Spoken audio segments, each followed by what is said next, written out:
Welcome back to the Statesman Review, where we explore the biggest news stories from this week's issue of the Indiana Statesman and preview next week's coverage. As always, I'm your host, Connor Brownfield.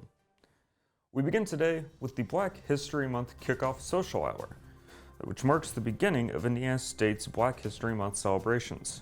That event included performances from multiple campus representatives, including a rendition of Lift Every Voice and Sing from student Trey Nay Carruthers. The kickoff was organized by the Charles E. Brown African American Cultural Center, which also organized most of Indiana State's other upcoming Black History Month events.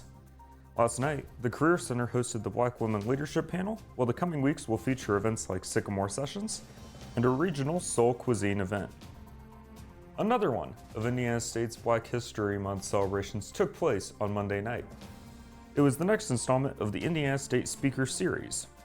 This week's featured speaker was Dr. Mark Lamont Hill, a professor of urban education at the CUNY Graduate Center in New York City.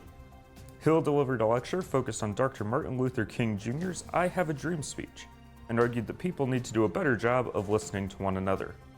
Hill said that listening is not just a matter of politeness, but of making others feel heard. We end today with a look at national politics. During his campaign, President Trump said that he would be leveling new tariffs against other countries, both countries that have been traditionally considered the U.S.'s enemies and those that are traditionally considered allies. The first of the new tariffs took effect this week, targeting Canada, Mexico, and China. However, after deliberation between the White House and foreign ambassadors, the tariffs against Canada and Mexico were both delayed for 30 days. The 10% tariff against goods from China remains in effect. By the way, in next week's print edition, the Statesman will be offering Valentine's Day ads. If you are interested in shouting out your significant other or your friends, contact the Statesman ad office at isu-statesmanads@indstate.edu. Each Valentine's ad is $10. More details on all of these stories, as well as some great stories that we didn't have time for in today's video, can be found in this week's issue of the Indiana Statesman. Pick up a copy, and be sure to visit our website, indianastatesman.com. Also, be sure to follow our social media pages, listed below, because our amazing social media team is putting out some excellent content.